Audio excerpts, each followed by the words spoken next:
de evolución histórica, encontramos que se dieron 3 procedimientos civiles.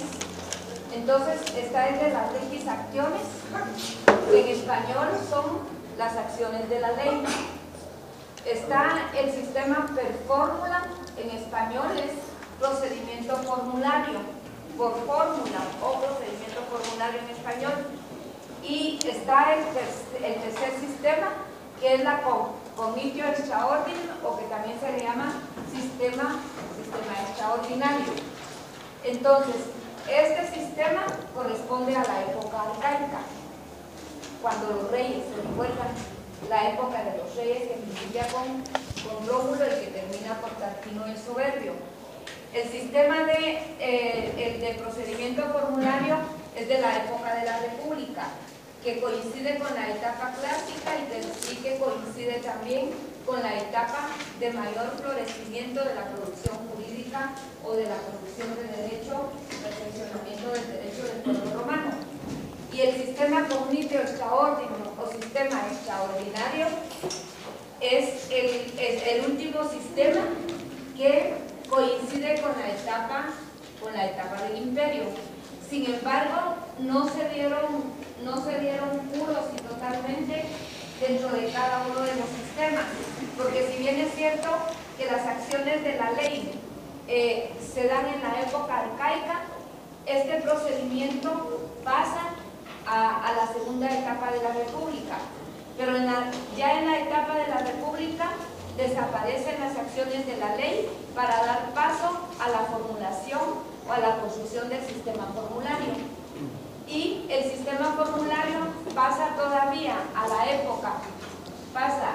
época del imperio, y dentro de la evolución del imperio desaparece totalmente el sistema formulario y se queda únicamente el sistema extraordinario. Entonces quiere decir que los sistemas procesales se fueron trasladando en las diferentes épocas históricas de la evolución del derecho romano, porque un sistema pasó a la segunda forma de gobierno y el sistema de la segunda forma de gobierno pasó a la tercera forma de gobierno y termina con la caída de Roma. Entonces, esos son los 3 sistemas civiles de cómo se resolvían los conflictos dentro del pueblo romano, en el derecho del pueblo romano. Ahora, iniciamos la clase anterior con la acción, y que es la potestad que tienen las personas de acudir al poder público estatal para hacer una reclamación que tiene un fin de carácter jurídico, o como decía en la definición de Celso. ¿Quién se recuerda qué define Celso como acción? La facultad de acudir a los órganos. Es perseguir ante un juez lo que se nos debe. La definición de acción que nos proporciona el jurisconsulto Celso es perseguir ante un juez lo que se nos debe. Esa es la acción, y la acción es el elemento más indispensable para echar a andar el proceso.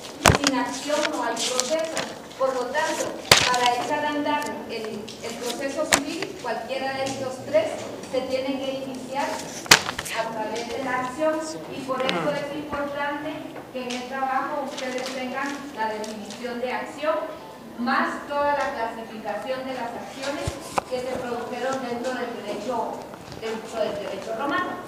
Entonces ahorita vamos a darle una visualización al sistema 1, que se pueden llamar procedimientos o se les pueden llamar también sistemas.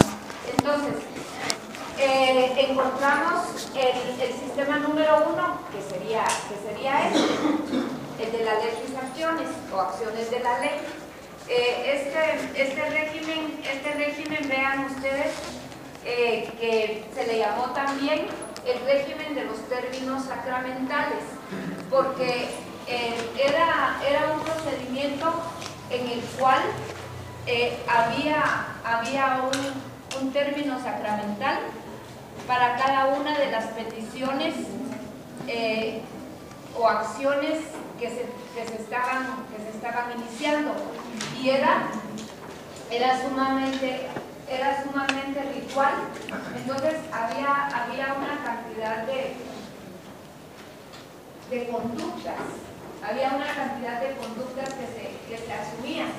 Por ejemplo, si supónganse ustedes que dos romanos se encontraban en la plaza pública y que un romano le debía dinero al otro, y entonces el romano llamado acreedor, a la persona a quien se le debía el dinero, el credor, entonces al deudor o debitor lo tomaba por el cuello, lo sacudía. Esa figura se le llamaba el torto del colo, y entonces eso significaba, no tenía que decir ninguna palabra, eran fórmulas sacramentales, eran actitudes de conducta, eran comportamientos, y eso significa: te voy a demandar. Era un aviso de que a la persona se le iba a demandar. Los alboroteaban primero, después le decían que era justamente eso, que los alboroteaba, y eso significaba que lo iba a demandar. Entonces, para todo había una exagerada ritualidad y mucha sacramentalidad, y por eso es que también aquí encontramos que se le llama el régimen de los términos sacramentales. Se le llama al primer sistema, al de las acciones de la ley, se le llama también el régimen de los términos sacramentales, y estuvo vigente hasta el siglo II a.C. Recuérdense que nace dentro de la época arcaica. Bueno, entonces, de esas acciones que significan acudir al juez para perseguir lo que se nos debe, existen dentro de este primer sistema las acciones declarativas. Dentro de estas están las acciones declarativas de tres clases. Están las que se llaman por sacramento, que es precisamente esto que yo les estoy relatando, de cómo tenía que hacerse un ritual para hacerle saber a un ciudadano que iba a existir un procedimiento. Y entonces, por sacramento también, dentro de estas fórmulas del sacramento también está por juramento, porque entonces la gente juraba que fulano de tal le debía tal cantidad de haces, o juraba que le debía la entrega de una obra, o juraba que le debía la entrega de tantos animales, dependiendo del conflicto que tenían. Pero aquí dice de que eran sucesivos, propiedad privada, muebles y muebles. En su campo de ejemplo estaba a los muebles y muebles. Sí, pero ahorita vamos un poquito a decir eso un poquito más adelante. Sí, entonces estaban aquí en el sacramento, era sobre todo declaraciones por juramento, y se era muy respetuoso de los juramentos, porque quien estaba jurando obviamente era un acto de carácter sacramental.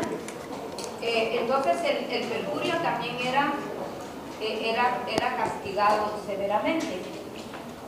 Luego está otra acción que es para pedir un juez árbitro, proponer un juez árbitro, para cuando se está pidiendo que sea un juez árbitro el que resuelva la contienda, el que resuelva el conflicto.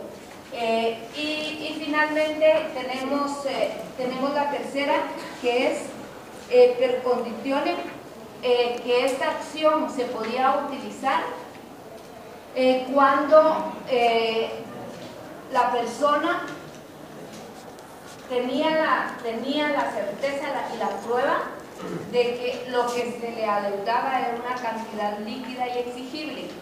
Explicando esto, si una persona le debe a otra 500 haces, entonces ahí hay una cantidad líquida y exigible. No es lo mismo exigirle a una persona que deje de sembrar árboles cerca de su propiedad, o que deje de abrir fosas, o que deje de estar haciendo acueductos cerca de una pared, de una casa vecina, porque eso va a perjudicar la construcción vecina, que esté construyendo alquiles, pozos, cloacas, o lo que sea. No es lo mismo que una persona que demanda a otra porque le debe una cantidad exacta. Entonces, cuando se trataba el conflicto de esa naturaleza de una persona que le debe a otra una cantidad líquida y exigible, entonces estaba la acción que se llama per conditione, por condición. La condición estaba dada. Bueno, y luego también están las acciones ejecutivas, que hay de dos clases. La mano siniestro, que consistía en que si una persona le debía algo a otra y no le cumplía con la obligación de pagarle, y cumplir la obligación no solamente es pagar una cantidad de dinero, sino que cumplir la obligación es cumplir con la obligación a la cual se comprometió el debitor o deutor. Es decir, que si se había comprometido a entregarle una estatua, a construirle una estatua y entregársela, o si se había comprometido a entregarle 10 cabezas de animales de tal característica, entonces ahí encontramos que si no las entregaba, si se había comprometido a construir una vía, es decir, una casa, una mansión, y no entregaba la construcción, entonces estaba incumpliendo con su obligación. Si debía una cantidad de dinero y no lo pagaba en la fecha estipulada, está faltando a su obligación. Entonces, de tal manera que estaba la acción que se llama la manus siniestro. Mediante el manus siniestro, las personas se hacía pago con la misma persona del debitor. Es decir, que con la misma persona que le debía, se lo llevaba, lo reducía a su propiedad e incluso le podía volver esclavo, porque no había cumplido con su obligación. Esa fue una de las manifestaciones de la época arcaica. Es una de las manifestaciones de las acciones de la ley que se da en la época arcaica. Pero después y posteriormente, por eso les anoté aquí la ley Papiria. Por medio de la ley Papiria, entonces, por medio de esa ley, se sustituyó a la persona por sus bienes, que es como está prácticamente hoy. Pero que también decíamos en la clase pasada.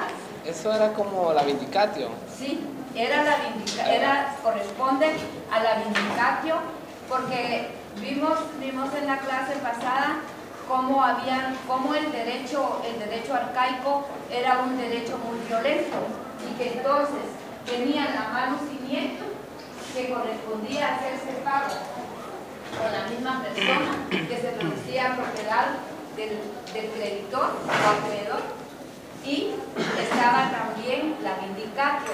Entonces, por medio de la vindicatio se podía tomar los bienes y llevárselos y hacerse pago con ellos. Entonces se utilizaban las dos acciones. Esas dos acciones se utilizaban, pero más adelante, por medio de la ley Papiria, se abolió la manus siniestro, y entonces quedó ya solamente poder hacerse pago mediante los bienes propiedad de la persona que había contraído la obligación. Y luego también aparece otra acción que es la de la prenda. Entonces se vendían los bienes de la otra persona y con el importe de los bienes de la otra persona que se vendían del deudor o deudor, entonces el acreedor se hacía pago con la venta de los bienes, y de ahí viene el derecho de prenda que hoy por hoy tenemos consagrado dentro del Código Civil. Una persona puede dar, para garantizar el cumplimiento de una obligación, bienes de carácter mueble en calidad de prenda, y entonces si no cumple, se venden esos bienes y con el precio de esos bienes, entonces se le hace pago al acreedor. Es una figura que la tenemos, como les digo, hoy mismo consagrada dentro de nuestro derecho privado o derecho civil. Y bueno, y se extiende después a la hipoteca, que es garantizar el cumplimiento de una obligación mediante un bien de carácter inmueble, y que si no cumple la persona con su obligación, entonces se sigue el procedimiento de la ejecución y se hace la venta del bien inmueble para que sirva para el pago de la deuda del acreedor. Entonces estas fueron las acciones importantes dentro del derecho romano. Encontramos algunas otras características del procedimiento, que el procedimiento era muy formalista, era sumamente formalista. Eso significa que el procedimiento era exacerbadamente formal. Las fórmulas sacramentales tenían que ser hechas exactamente como debían de ser. Por ejemplo, si una persona quería manifestar su posición de que era propietario de un terreno, entonces tenía que hacer una simulación de que recorría el terreno. Entonces supongamos que este es el lugar donde están las personas en conflicto. Entonces el propietario del terreno tenía que caminar y dar la vuelta, y entonces eso significaba esa sacramentalidad, esa ritualidad. Estaba transmitiendo que él estaba indicando que era el propietario del terreno. Y así en las deudas, por ejemplo, se utilizaban balanzas y se hacían sonar con hierros las balanzas. Entonces había una cantidad de ritos, pero el que no hacía el ritual bien hecho, entonces corría el riesgo de que su procedimiento también no tuviera el mismo efecto. Entonces se tenía que saber bien las ritualidades del procedimiento. Entonces por eso se dice que las leyes acciones eran sumamente formalistas. Luego también más adelante se da cierta solemnidad porque tiene la intervención de un magistrado. Era de carácter personal. ¿Qué significa que era de carácter personal? Hoy, en nuestra actualidad, y también dentro de la tercera etapa del derecho romano, surge la figura del apoderado. Surge a finales de la República también la figura del apoderado, en donde una persona puede hacerse representar por otra. Pero al principio, en el régimen de las acciones, si no acudía personalmente, entonces perdía el juicio, porque tenía que apersonarse al proceso, y si no se apersonaba al proceso, entonces lo perdía. Pero tenía que ser personalísimo, y no se permitía todavía la figura del representante. representante legal porque no existía todavía la figura del representante legal. Entonces el que no estaba porque andaba en campaña o porque andaba en comercio o qué sé yo, y no estaba para comparecer al juicio, no se presentaba y no estaba. Y entonces se le tenía como que había renunciado a sus derechos. Por otro lado, el procedimiento era público. Y recuerden ustedes en todos los teatros que tenían los romanos, donde el foro romano y donde habían graderíos. Entonces, ahí se anunciaba la celebración del juicio. Por ejemplo, Helio Petocato versus, por ejemplo, Marco Vinicio Publius. Y entonces toda la gente, toda la ciudad, el pueblo romano se iba a sentar al graderío para observar el juicio y ver qué era lo que pasaba. Entonces los juicios eran públicos. Es como que ahora las vistas públicas del proceso penal, donde puede ir cualquier persona y apersonarse a la sala de vistas de la torre de tribunales, y si llega a tiempo, pues hasta así ya consigue, ¿verdad? Para ver qué es lo que va a pasar en el proceso fulano versus fulano. Entonces, el procedimiento nace dentro de las leyes acciones como un procedimiento público. Y yo me imagino que en esa época también como que no había demasiadas cosas para ocio, ¿verdad? Para entretenerse. Entonces, anunciar que iba a haber un juicio de fulano contra sultano, entonces yo creo que era como ir a ver una obra de teatro e imponerse de todo lo que estaba pasando en la ciudad de Roma y después comentar, ¿verdad? Entonces eran los juicios de carácter público y además al principio fueron orales, porque entonces todo el procedimiento se desarrollaba en forma hablada. Todavía no era de la presentación del memorial. Entonces, yo comparezco porque Sexto Aelio me vendió 3 caballos. Yo me llevé los caballos para el terreno donde iban a pastar, pero a los 3 días los terrenos, los caballos se murieron. Entonces solicito a Helio Peto que me restituya y que me devuelva el valor de los caballos, porque esos caballos se murieron porque me los entregó enfermos. Por lo tanto, a Helio tiene que devolverme el valor de los caballos. Entonces ya podía Helio decir, bueno, no es cierto, los caballos yo se los di sanos. Lo que pasa es que en el terreno en donde fueron llevados al pastar había una hierba que es venenosa, por ejemplo, y los caballos comieron de esa hierba, y entonces el juez tenía que ir a hacer el peritaje para ir a ver si eso era cierto. Pero a lo que me estoy refiriendo yo con esta exposición es que el proceso era hablado, no había demanda escrita, sino que todo el juicio era oral.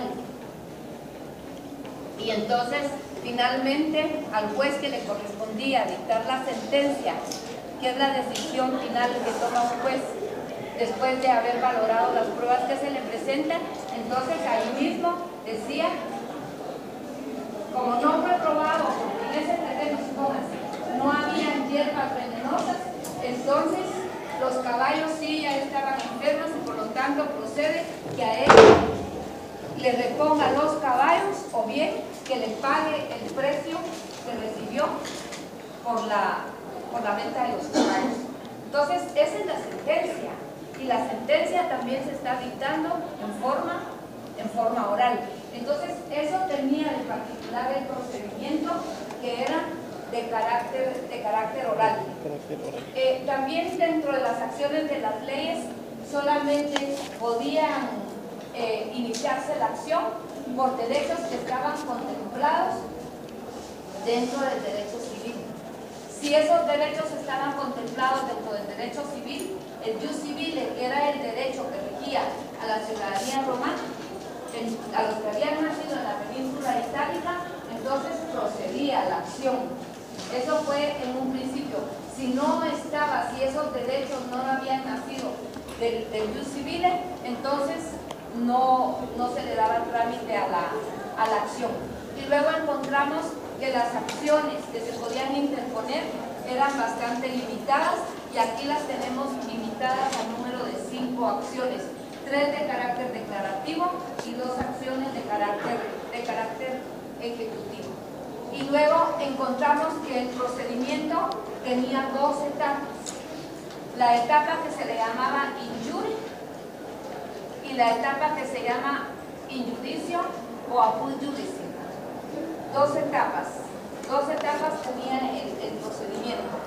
El procedimiento de las legis acciones tenía la etapa del in jure y la etapa de la apud judice, o también llamada in judicio. Se componía el proceso, entonces el procedimiento se componía de 2 etapas. La primera etapa se realizaba ante el magistrado y la segunda etapa se realizaba ante el juez. Entonces, esas 2 etapas las vamos a caracterizar y las vamos a visualizar en la próxima clase con un poquito de más detenimiento, porque es bien importante determinar en qué consiste la etapa in jure y en qué consiste la etapa del apud judice, que son 2 etapas diferentes del proceso. La primera se realiza ante el magistrado y la segunda se realiza ante un juez. Y entonces ahí, dentro de esa clase, también vamos a ver cuáles son las pruebas que se admitían dentro del derecho romano, las presunciones. ¿Qué significan las presunciones en el derecho romano? ¿Qué es la sentencia? ¿Cuáles son las atribuciones que tiene el magistrado? ¿Y cuáles son las atribuciones que tiene el juez? Hasta que finalmente dicta la sentencia. Y además de estos tres procedimientos que se suceden en las épocas de evolución y de producción del derecho romano, también aparece alternamente otra forma de resolver conflictos, que es el arbitraje. Y el arbitraje lo vamos a caracterizar ya cuando terminemos el sistema extraordinario. Entonces nos vamos a pasar a caracterizar un poco el sistema o el procedimiento arbitraje, que ya existía dentro del derecho romano y del cual ya hemos hablado aquí dentro de la clase de derecho romano. Quisiera saber si tienen alguna preguntita.